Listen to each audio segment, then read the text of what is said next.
Hello नमस्ते and welcome everyone. आजको video चाहिँ हामी एभरेस्ट ट्रेक जान लागिरहेका छौँ र अहिले हामी लुक्लामा छौँ। यो तेन्जिङ हिलारी एयरपोर्ट हो र लुक्ला चाहिँ 2810 मिटरको उचाइमा अवस्थित छ अनि सिजनमा एकदमै बिजी रहने एयरपोर्ट अनि एकदमै डेन्जर वर्ल्डको डेन्जर एयरपोर्ट पनि लुक्ला एयरपोर्टलाई नै मानिन्छ। लुक्ला चाहिँ एभरेस्ट ट्रेक, 3 पास ट्रेक अथवा गोक्यो, मेरा पिक ट्रेक सबै ट्रेकिङहरूको सुरुवात हुने ठाउँ चाहिँ लुक्ला नै हो र हाम्रो आइटिनरी प्रोग्राम चाहिँ यता छुकुङ जाने, छुकुमरी चढ्ने अनि कोङमाला पास गरेर एभरेस्ट बेस क्याम्प जानुपर्ने छ।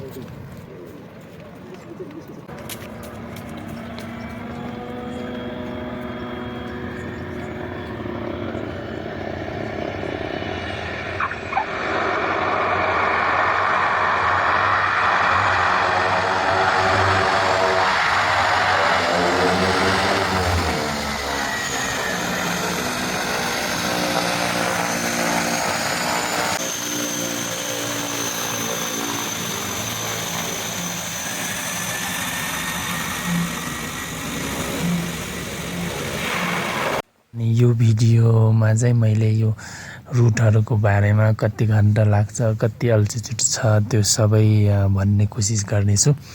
जो कोही पनि फर्स्ट टाइम आउँदै हुनुहुन्छ घुम्नको लागि अथवा कुनै बेला त फर्स्ट टाइममै अब टुरिस्ट लिएर गाइड पनि गर्नुपर्ने हुन्छ। म पनि Manaslu circuit zoom भ्यालीहरू first time जाँदाखेरि नै गाइड गरेर जानु परेको थियो। त्यस्तो अवस्थामा यस्तो इन्फर्मेटिभ भिडियोहरू हेर्न पायो भने केही हदसम्म सजिलो हुन्छ भन्ने मलाई लाग्छ र यो भिडियो हेरेर तपाईलाई पनि केहीसम्म इन्फर्मेसन मिल्न सक्छ।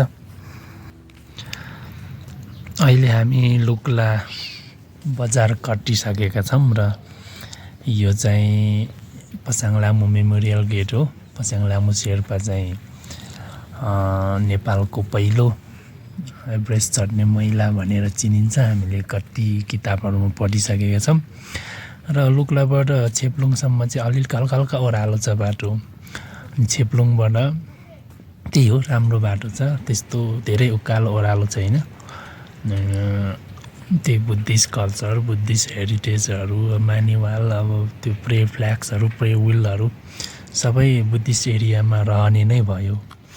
र आज चाहिँ लुक्लाबाट फाक्दिङ चाहिँ 3 देखि 4 घन्टा लाग्छ। यो फर्स्ट डे पनि हो। फर्स्ट डे भएको कारणले त्यति धेरै हिँड्न जसले पनि रुचाउँदैन।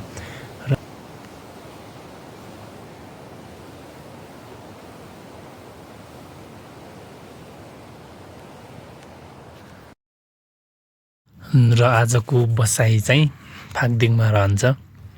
फाक्दिङ चाहिँ 2640 मिटरको उचाइमा अवस्थित छ। लुक्लाभन्दा पनि लगभग 200 मिटर जति कम अल्टिट्युडमा छ।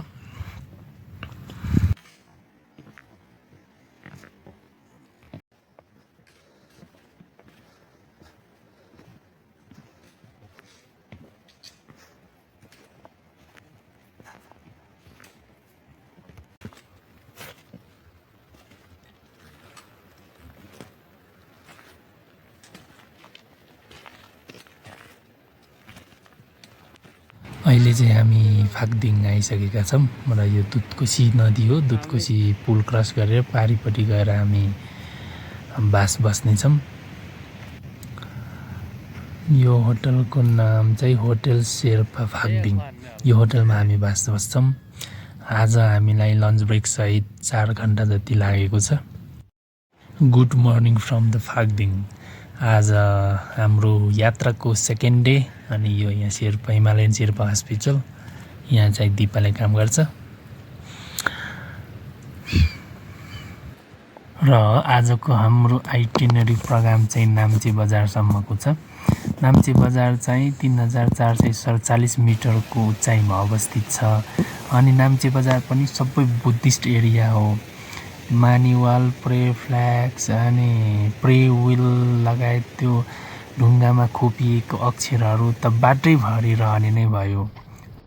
आजको बाटो चाहिँ सुरुवातमा अलिअलि जिगज्याग रहन्छ, त्यसपछि दुधकोसीको किनारभन्दा अलिक माथि ब्याङ्कर मोन्जो हुँदै जानुपर्ने हुन्छ। लगभग 2 घन्टा 30 मिनट जति चाहिँ राम्रो बाटो, सजिलो बाटो हिँडिसकेपछि दोभान भन्ने ठाउँ आउँछ। दोभान चाहिँ 2टा खोलाहरू मिसिएको ठाउँलाई दोभान भनिन्छ र त्यहाँ थामे साइडबाट आउने भोटेकोसी र एभरेस्ट गोक्योबाट मिसिँदै आउने दुधकोसी नदी मिसिन्छ, त्यसलाई दोभान भन्ने हो। त्यो दोभानमा चाहिँ हिलारी ब्रिज पनि छ, झोलङ्गे पुल, त्यहाँबाट एकदमै राम्रो पाइन फरेस्ट दुधकोसी भ्यालीहरू देखिन्छ। र त्यो दोभानबाट चाहिँ 2 घन्टा 30 मिनट लगातार उकालो हिँड्नुपर्छ। त्यो उकालो हिँडिसकेपछि ठ्याक्कै नाम्चे आउँछ।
अहिले चाहिँ हामी ब्याङ्कर पुग्न लागिसकेका छौँ र ब्याङ्कर पुग्नभन्दा अलिकति अगाडि झरना छ। झरनाको मनोरम दृश्य तपाईँलाई पनि देखाउन मन लाग्यो।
अहिले मौसम खराब भइरहेको छ र पानी पनि परिरहेको छ। उस्सु लागेर केही पनि देखिँदैन। अहिले हामी मोन्जो आइपुग्न लागिरहेका छौँ। यो मोन्जोभन्दा मुनिको यो चाहिँ खोला हो। यो मेरो अगाडिको 2जना क्लाइन्ट मोन्जोमा चेकपोस्ट छ, अनि चेक इन गरेर फेरि हामी लगातार हिँड्छौँ।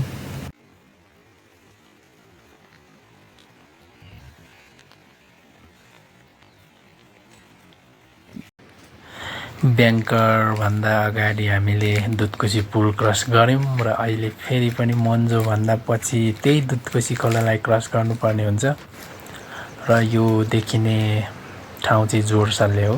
अनि यो जोरसालेबाट नाम्चेसम्म चाहिँ कुनै पनि होटल भेटिँदैन, त्यही भएर हामी जोरसालेमै खाना खान्छौँ। अहिले खाना खाने बेला त भएको छैन, लगभग 9:30 भयो। तैपनि अब होटल नभेट्ने भएपछि हामीले खाएरै हिँड्न बेस्ट उपाय लाग्यो र हामी यहाँ खाना खान्छौँ।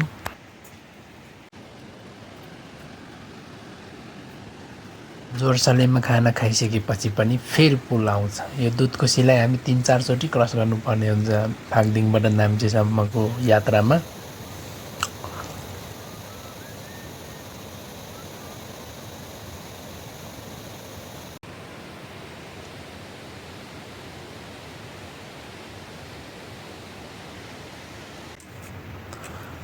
हामी दोभान पनि आइसकेका छौँ र यो हिलारी ब्रिज तलको पुरानोबाट चाहिँ अहिले बन्द छ र नयाँबाट हामी हिँड्नुपर्छ। अब एकदमै रेडी हुनु पर्यो कि उकालो चढ्नलाई नाम्चेसम्म।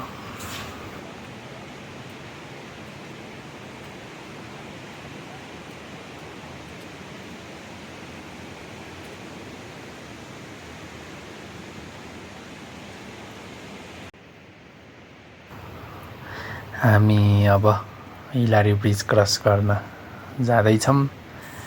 यो दाहिनेपट्टि चाहिँ दुधकोसी नदी भने देब्रेपट्टि चाहिँ भोटेकोसी आइरहेको छ।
लगभग नाम्चे आइसक्यौँ। नाम्चे मुनि पनि एउटा चेकपोस्ट छ, त्यहाँ चेक इन गरिसक्यौँ र यो चाहिँ फाइनल्ली नाम्चे बजारमा चाहिँ सबै कुराहरू पाइन्छ। ब्याङ्क अनि एटिएम, तरकारी पसल, मासु पसल, बजार, बेकरी, मसाज, राम्रा महँगा होटलहरू, ट्रेकिङ सपदेखि लगभग सबै कुरा पाइन्छ।